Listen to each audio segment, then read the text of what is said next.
Here we are again in our plots out here at Houston Grass. We're in the Bermuda grasses still. We talked a little bit about the Tex Turf 10 and compared it to, say, common Bermuda. Now we're over here in the finer bladed Bermuda, which is the Tifway 419. They use the Tifway 419 on sports fields a lot, and they also use it where most people see the Tifway 419 is out on golf courses. They put it out on sometimes it's on the tee boxes mowed real short, or they use it a lot out in the fairways where there's not much shade, which is a problem I'll talk about in a minute with the Bermuda grasses. But the Tifway 419 is a real fine bladed, very dense, feels almost like carpet. When you walk in it, you kind of leave a footprint. The difference in the way it's kept in a home lawn situation versus a golf course, though, is that on a golf course it looks like carpet because they mow it every day or every other day with a reel mower, as opposed to the traditional rotary mower that is what most lawn services and what most homeowners have. The reel mower are the kind of mowers, they turn around in a circle like this and have multiple blades on them, and you can mow grass real short with those, and it does a real good job. The thing is, you can't cut off very much, so you're mowing every day or every other day, which is just normally not real feasible for homeowners. One of the greatest attributes to this grass, and the reason they do use it on golf courses and whatnot, is because it recuperates from damage real fast. So the divots or cleats out on a football field or soccer field or something like that, it does real well against that traffic tolerance, and it grows back real fast. That's why they use it in those situations. One thing to note about the Tifway 419 is only the top third of the leaf is green. Only the top third of the plant is green in its actual leaf. So if you it's really important with this one that we recommend that all these grasses be mowed at least every 7 days, if not every 4 or 5 days. The Tif, however, is almost the only way it's ever going to look nice in your lawn is if you're mowing it about every 4 or 5 days, because it's almost inevitable that if you wait 7 days, what you cut off, you're left with some brown stems, and that it's not only aesthetically not very pleasing to look out there and see. It looks like dead grass, and if you follow that mowing up, if you do happen to do that with a good watering afterwards, the grass will be fine, but it's fairly stressful to the grass to do that. So again, this one, if it may be a little bit higher maintenance for that reason. We've seen the homeowners that get it, the best luck that you're going to have with it is mowing it about every 4 to 5 days.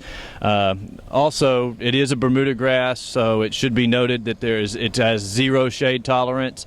It will not tolerate any shade at all. If you're planting it next to a 2-story house or between two-story houses, or where 2 fences intersect, or you're planting little trees now, but those little trees are become big trees in the future. You should take note that this is probably going to thin out and die over time due to that shade. Like I said, it's got wide open spaces is the best place for any Bermuda grass. Like the rest of the Bermuda grasses, it does have good drought tolerance. That's one of the positive attributes to all the Bermuda grasses. However, it should be noted to make it look as best it can, that it needs 1 inch of water per week. If it's not falling out of the sky, Mother Nature's not being agreeable, you've got to water, whether it's if it's a hose, you water about 2 hours twice a week. That's 2 1/2 inch waterings, and that is usually ample. Even if you have an irrigation system, I have found at my home in particular, you set each zone to go off twice a week. I think like Saturday and Wednesday or something like that, and about 15 or 20 minutes per zone is usually ample. But again, all these grasses, I would say pretty much the same watering requirements to look the best they can. 2 1/2 inch waterings per week, if it's not falling out of the sky, is what it's going to need.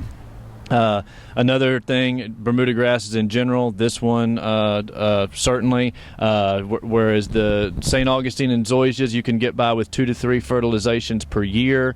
You're looking at, with the Bermuda grasses, you really need to, you're almost double that. You need probably 4 to 6 for it to be fertilizations per year, for it to be the greenest and nicest that it can be. And also, just like the other Bermuda grasses, weeds can be an issue with the Bermuda grass. It's not quite as thick and dense as the zoysia and the St. Augustine, so it doesn't do as good shading out those weed seeds and whatnot. So usually putting out a pre-emergent herbicide, like I talked about in our video with the TX turf, is usually the best way to combat those weeds. You put out that pre-emergent herbicide, which usually has to be done by a licensed applicator. You put that out, and it creates a barrier, and the weeds never get going, which is ideal.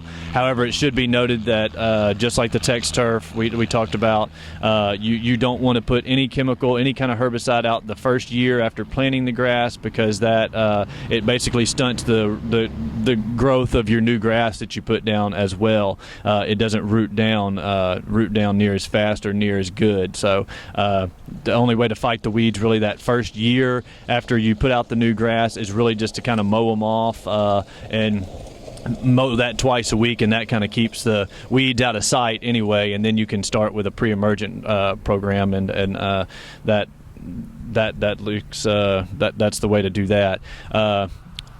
Tifway in general, I would say, it's a good grass. It's if you're willing to mow that twice a week, and you don't have much shade, and you don't like, say, the coarseness of some of the St. Augustines, and the Tifway may be a good alternative for your particular lawn.